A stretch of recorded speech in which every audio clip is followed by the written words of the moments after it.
नमस्कार दोस्तों, स्वागत है आपका हमारे YouTube चैनल GWA पर। तो फ्रेंड्स, आज आज हम हिंदी वर्णमाला में व्यंजन से इस क्लास की शुरुआत करेंगे। तो फ्रेंड्स, चलते हैं, क्लास की शुरुआत करते हैं। पहले तो हमेशा की तरह हम लेंगे माँ सरस्वती का नाम। जय माँ सरस्वती सदा सहाय। तो अब व्यंजन व्यंजन से क्लास शुरू होती है आपकी। तो फ्रेंड्स, और हाँ, स्वर की क्लास, जो स्वर का हमने पिछली क्लास में डाल दिया है, आप जाके देख लीजिएगा। स्वर की क्लास हो चुकी है। उसके बाद ये वाली व्यंजन की क्लास है। उस शाम को हम जो है शाम तक हम MCQ फॉर्म में इससे रिलेटेड क्वेश्चन डाल देंगे। आप आकर क्वेश्चन को देखें, रिवीजन करें अपना। और अगर आप इस थ्योरी को पढ़ लेते हैं तो क्वेश्चन आपको बहुत ही आसानी से आएगा, एकदम अच्छे से आएगा। लेकिन इसको जरूर पढ़िएगा आप लोग, ठीक है। चलिए चलते हैं, क्लास स्टार्ट करते हैं। व्यंजन व्यंजन की परिभाषा पहले तो हम पढ़ेंगे। व्यंजन क्या है? व्यंजन यह स्वतंत्र नहीं होता, ठीक है। व्यंजन स्वतंत्र नहीं होता। वे वर्ण जो स्वतंत्र उच्चारण नहीं होते, जिन्हें बोलने के लिए किसी अन्य वर्ण की सहायता लेनी पड़ती है, ठीक है। क्या कह रहा है ये? कि वे वर्ण जो स्वतंत्र उच्चारण नहीं होते, ठीक है, जो स्वतंत्र उच्चारण नहीं होते हैं और जिन्हें बोलने के लिए किसी अन्य वर्ण की सहायता लेनी पड़ती है, ठीक है। इसका मतलब अन्य वर्ण मतलब स्वर स्वर की सहायता लेनी पड़ती है व्यंजन के उच्चारण में, क्योंकि बिना स्वर के यह व्यंजन अगर हम लिख रहे हैं तो वो अधूरा रहेगा, ठीक। चलिए चलते हैं, आगे क्या कह रहा है। इस व्यंजन को हम अध्ययन की सरलता हेतु 3 भाग में बांट के पढ़ सकते हैं व्यंजन को, ठीक है। कौन कौन सा है? देखिए, इसको हम पहले देखेंगे। ये पांचों जो है ये स्पर्शी वर्गीय व्यंजन है, ठीक है। स्पर्शी वर्गीय व्यंजन है ये पांचों, ठीक है। पहले इसको हम पढ़ेंगे, क वर्ग, च वर्ग, ट वर्ग, त वर्ग, प वर्ग, ठीक। अब देखिए, क वर्ग में क्या आ रहा है? पहले आएगा क, ये हलंत रहेगा, ठीक है। हलंत मतलब ये अभी अधूरा है, ठीक। ये हो गया हलंत, ठीक है। क वर्ग में कौन कौन से आ रहे हैं? क, ख, ग, घ, अंग। फिर आ जाएगा च वर्ग में, ठीक है। ये आएगा च वर्ग। फिर आ जाएगा आपका ट वर्ग। फिर त वर्ग, त, थ, द, ध, न। प वर्ग, प, फ, ब, भ, म। मतलब ये 5 जो है, देखिए, 1 2 3 4 5, इसको कहेंगे हम स्पर्शी वर्गीय व्यंजन। देखिए, ये क्वेश्चन आता है कि यह अगर दे दिया आपको ध ध किस वर्ग से आएगा व्यंजन में, तो आपको देना पड़ेगा कि त वर्ग से रिलेटेड है ये, ठीक है। अब आते हैं हम व्यंजन में ही, य र ल व। ये क्या है? इसे हम क्या कहते हैं? ये अंतस्थ व्यंजन है। वर्णमाला में अंतस्थ व्यंजनों की संख्या यही 4 है, य र ल व, ठीक है। चलिए देखिए, ये क्या है?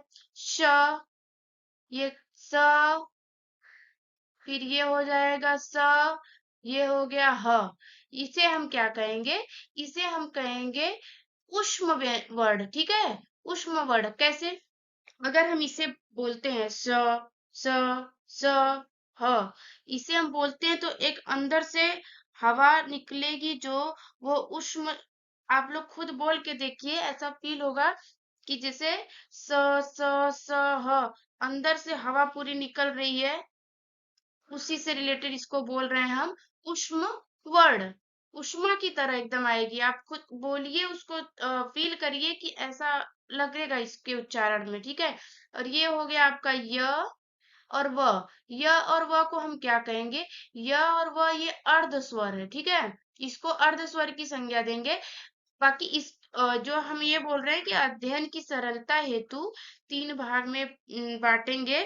तो ये पहला तो हम लोग स्पर्शी वर्गीय व्यंजन हो गया, अंतस्थ व्यंजन और उष्म व्यंजन। उष्म वर्ण, चाहे वर्ण बोले चाहे ये व्यंजन बोले, ठीक है, क्योंकि हम ये व्यंजन ही पढ़ रहे हैं, ठीक है दोस्तों। इसको आप एकदम ध्यान से समझिएगा। ये देखिए, ये क्वेश्चन में आता है कि अंतस्थ व्यंजन ऊष्म वर्ण क्या है, अर्ध स्वर क्या है, एकदम ध्यान से एकदम देखिए। य और वह अर्ध स्वर है। स, स, ह ऊष्म वर्ण है।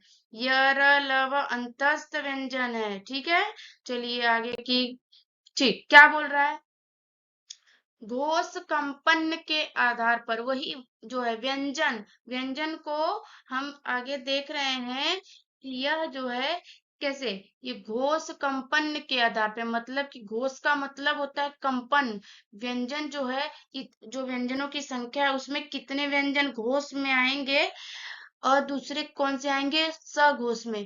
घोष कंपन के आधार पे ये दो प्रकार से है। पहला है अघोष, दूसरा है सघोष। ठीक है दोस्तों, तो इसमें हम क्या लेंगे कि दो प्रकार से हैं ये। पहला है अघोष, दूसरा है सघोष। घोष का मतलब है कंपन। किस व्यंजन को हम बोल रहे हैं तो कम कंपन हो रहा है या ज्यादा हो रहा है या इसमें नहीं होता है व्यंजन में, यही चीज समझना है कि अघोष में कौन से हैं और सघोष में कौन से हैं। तो दोस्तों पहले हम अघोष को पढ़ते हैं। क्या बोलता है कि इसमें जिसमें कंपन ना हो। देखिए इसमें लिखा भी हो अघोष, घोष मतलब कंपन और अ मतलब नहीं। ठीक है, इससे पूरा इसके नाम से ही पता चल रहा है कि इसमें कंपन नहीं होता है। क्या कह रहा है आगे?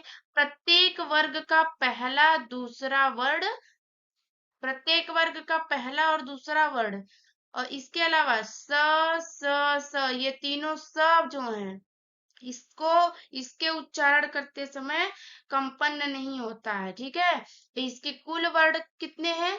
13 हैं। अब अगर हम आपको दिखाएं कि इसमें आप ये चीज को समझिए, पहला और दूसरा वर्ण और इसके अलावा स देखिए बताएंगे। देखिए अगर हम लेंगे क वर्ण का क, ख, च वर्ग का ले ले च, छ, ट वर्ग का ले ले ट, ठ, त वर्ग का लेंगे त, थ, प वर्ग का लेंगे प, फ। ठीक है, पहला और दूसरा वर्ड अगर इनको हम गिनती में ले लें तो ये हो गए जो है, ये हो गए 11। ठीक, नहीं कितने हो जाएंगे? 10 हो गए वो। ठीक, क्योंकि 5 वर्गों में वो विभाजित है तो 10 वो हो गए। 11, 12, 13, 13 हो गई इसकी संख्या। ठीक है फ्रेंड्स, चलिए इसकी परिभाषा आपको आ गई होगी। देखिए इसमें घोष मतलब कंपन, अ मतलब नहीं, कंपन नहीं हो जिसमें। ठीक है, अब आते हैं हम दूसरे, ये दूसरे प्रकार सघोष। सघोष या घोष, इसको ऐसे ही हम बोल देंगे। घोष मतलब कंपन, स मतलब सहित, मतलब कंपन के साथ। इसका मतलब है जिसमें कंपन होता है, जिसके उच्चारण में, जिन व्यंजनों के उच्चारण में कंपन होता है उसे सघोष कहेंगे। और कौन कौन सा है? देखिए वर्ग क्या, प्रत्येक वर्ग का तीसरा चौथा पांचवा वर्ण। ठीक है, प्रत्येक वर्ग का तीसरा चौथा पांचवा वर्ण और प्लस सभी अंतस्थ, अंतस्थ हमने कौन से बताए हैं? य, र, ल, व। ठीक है, य, र, ल, व ये चार अंतस्थ हैं। और प्लस देखिए ह भी, ह में भी कंपन होता है और सभी स्वर सघोष होते हैं। देखिए ये बहुत बहुत ज्यादा ये देखने वाली चीज है कि ये हमको समझना पड़ेगा कि सभी घोष जो हैं, सभी स्वर जो हैं, सभी स्वर सघोष होते हैं। ठीक है दोस्तों, चलिए और इनमें कुल वर्णों की संख्या कितनी होती है? 31 होती है। कितनी होगी? 31। देखिए एक बार हम इसको देखेंगे उच्चारण करके। तीसरा चौथा पांचवा कौन सा है? अभी हम क वर्ग में ले लें ग, घ, अंग। ठीक, अगर च वर्ग में ले लें, ठीक है, ज, झ, ञ। ट वर्ग में ले लें ड, ढ, ण। मतलब तीसरा चौथा पांचवा वर्ड लेंगे और अंतस्थ व्यंजन जो है हमने आपको बता दिया कि य, र, ल, व, ह। अगर आप ऐसे बोलेंगे, देखिए कंपन अंदर से ऐसा लगेगा कि कंपन हो रहा है और सभी स्वर सघोष होते हैं। ये तो एकदम समझ लीजिए की पॉइंट पकड़िएगा आपकी, सभी स्वर और सभी अंतस्थ। ठीक है, और इनकी संख्या हो जाएगी 31। चलिए अब देखिए वही व्यंजन, अब तक हमने कंपन के आधार पर देखा, ठीक है। अब घोष के आधार पर अब हम देखेंगे प्राण।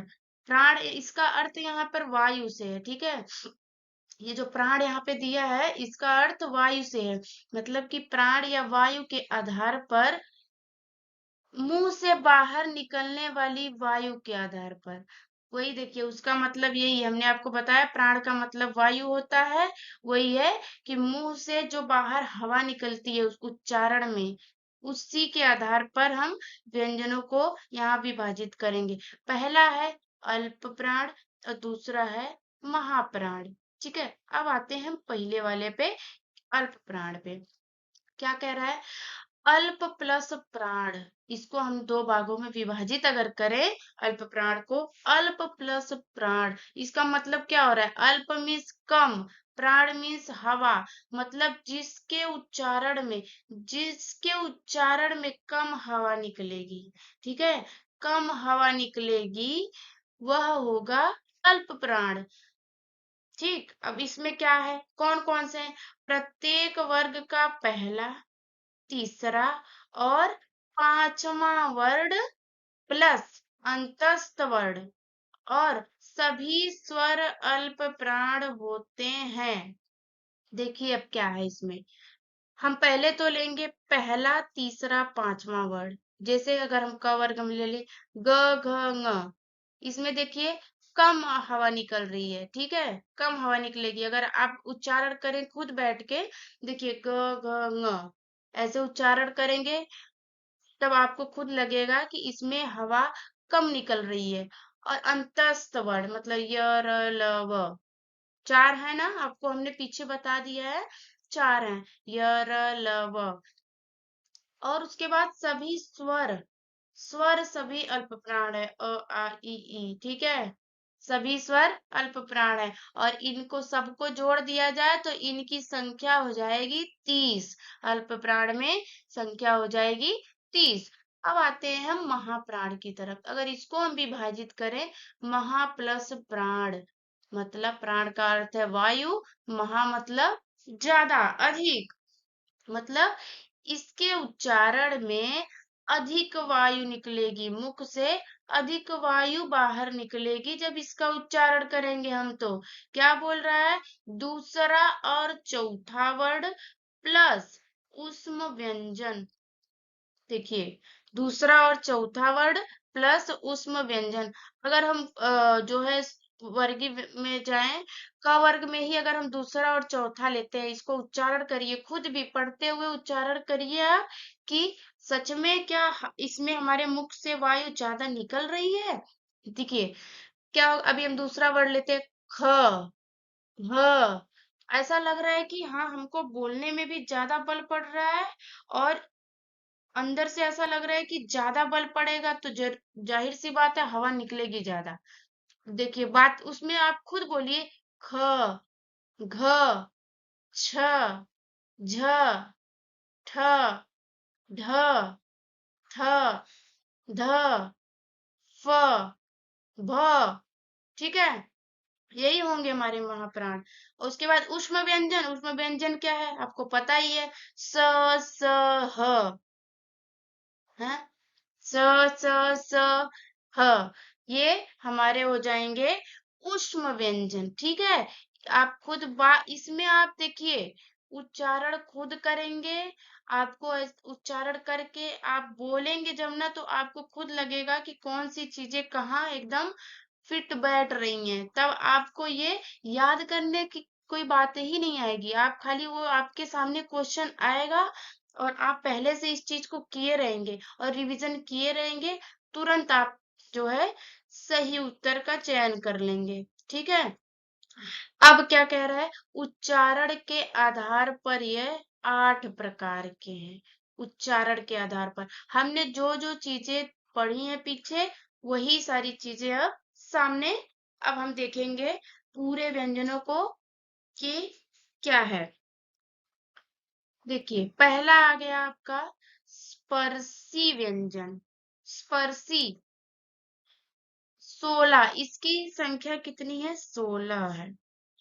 अगर हम देखें वर्ग थे क ट त प, अगर आप कहेंगे च कहाँ गया? च मतलब च वर्ग को आपने क्यों हटा दिया? च वर्ग देखिए ये उच्चारण में ये दूसरे जगह पे ये होगा च वर्ग। पहले हम स्पर्शी के बारे में बोलेंगे। ये 16 है। क ट त प, वर्ग के प्रथम चार वर्ण, मतलब क ख ग घ, बस। उसके बाद ट ठ ड ढ, बस। क थ द ध, प फ ब भ, मतलब हम खाली ये चार वर्ण ही लेंगे हर वर्ग से, ठीक है।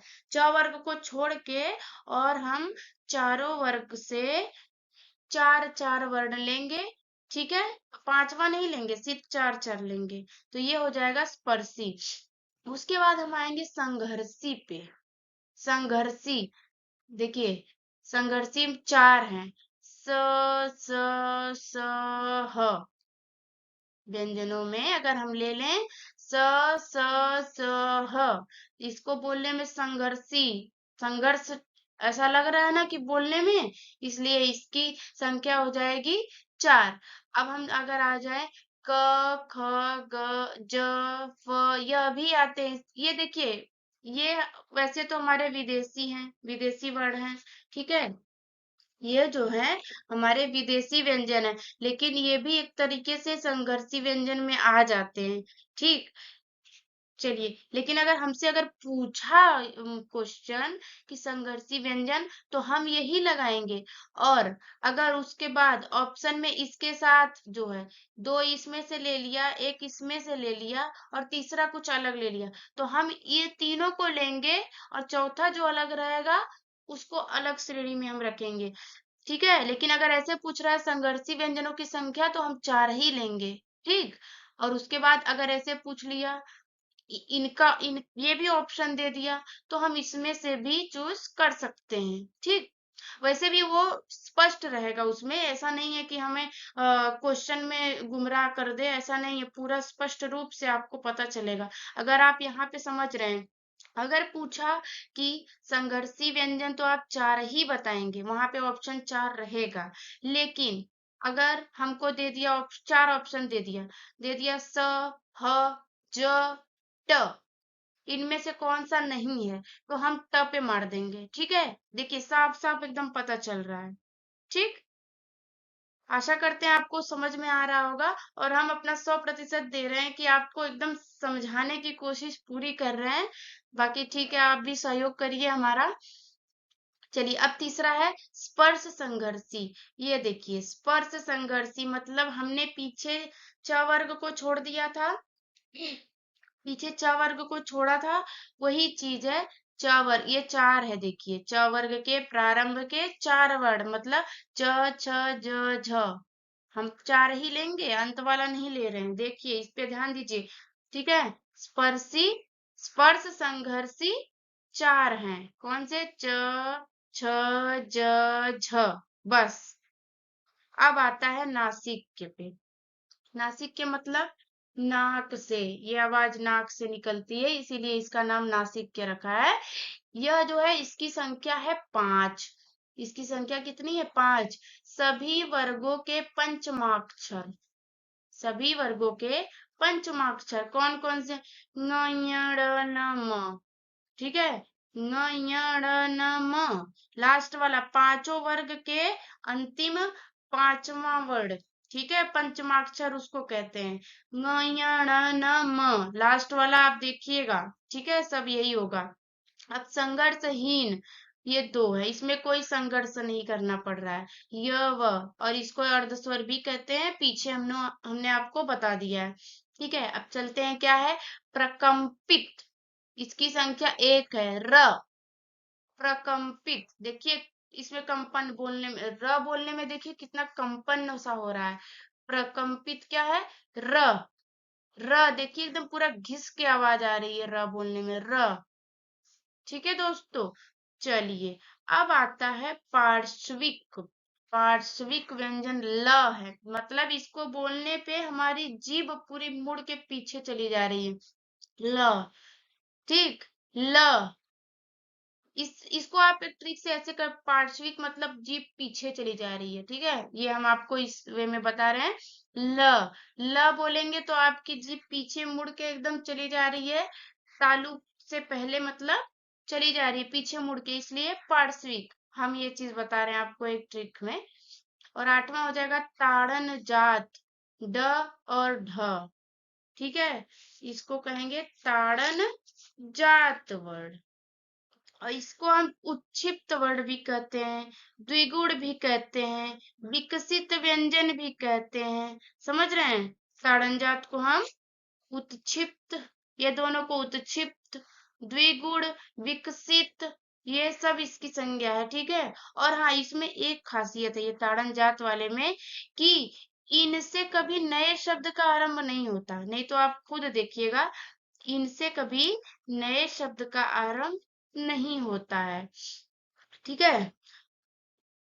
चलिए, अब हम चलते हैं आगे। उच्चारण स्थान के आधार पर व्यंजनों का वर्गीकरण क्या है? उच्चारण स्थान मतलब हम ये जितना भी हम बोलते हैं, ये कहाँ कहाँ से इसकी आवाज जो है कहाँ कहाँ से निकलती है, उसका स्थान क्या है। अगर हम आते हैं अ और आ और क वर्ग और विसर्ग, ये इसकी आवाज कहाँ से आती है? कंठ से। कंठ मतलब आपके गले के यहाँ से, कंठ्य, इसी को हम कंठ्य भी बोल सकते हैं। मतलब अब आप ये सारी चीजें देखिए आपको खुद बोलनी पड़ेंगी, हम तो बताएंगे लेकिन आपको खुद बोलना पड़ेगा उसमें। क्या है? अ बोलेंगे तभी भी गर्दन के यहाँ पूरा बल जा रहा है, आ, क, ख, ग, घ, ङ। विसर्ग में अगर बोलेंगे अह, देख रहे हैं इस पे पूरा गर्दन कंठ पे हमारे बाहर जा रहा है, इसका उच्चारण स्थान कंठ होगा। चलिए अब चलते हैं दूसरे पे। दूसरा क्या है? ई, ई और च वर्ग और य और श, ये तालु। आप ई बोलिए, ई, या च, छ, ज, झ, ञ। तालु पे जा रही है हमारी जीभ, हमारी जीभ कहाँ जा रही है?